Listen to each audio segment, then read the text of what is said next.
بسم الله الرحمن الرحيم. سأل سائل بعذاب واقع للكافرين ليس له دافع من الله ذي المعارج.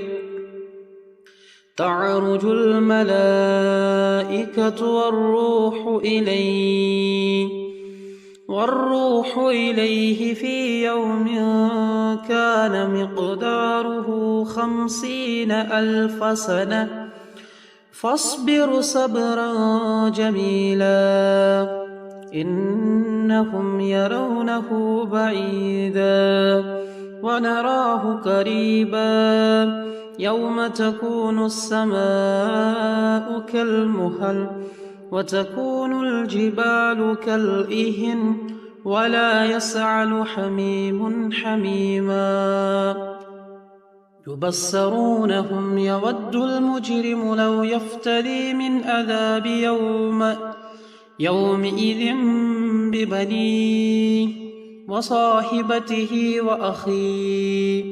وفصيلته التي تؤويه ومن في الأرض جميعا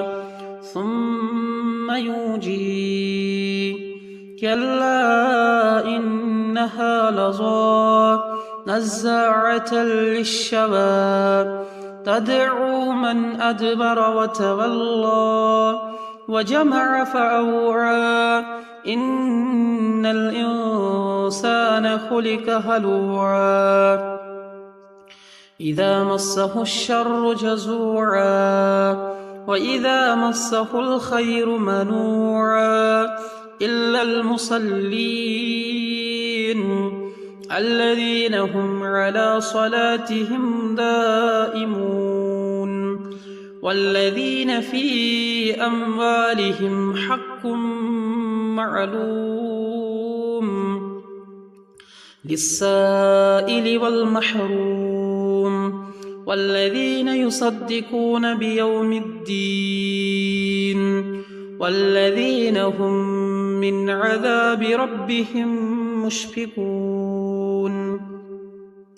إن عذاب ربهم غير مأمون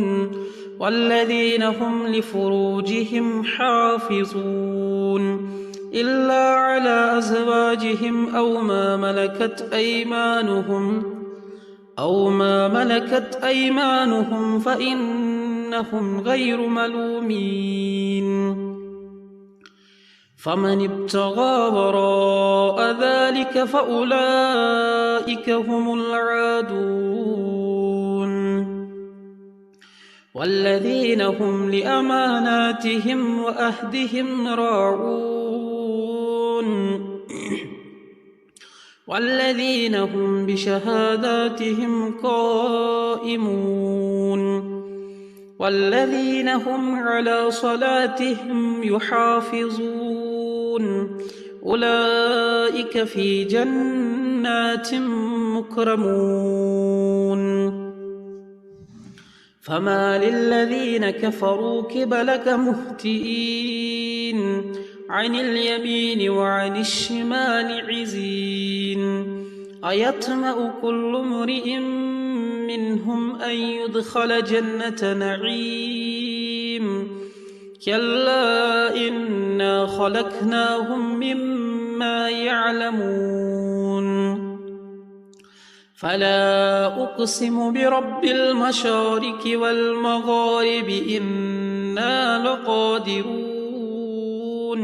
على أن نبدل خيرا منهم وما نحن بمسبوقين فذرهم يخوضوا ويلعبوا حتى يلاقوا يومهم الذي يوعدون يوم يخرجون من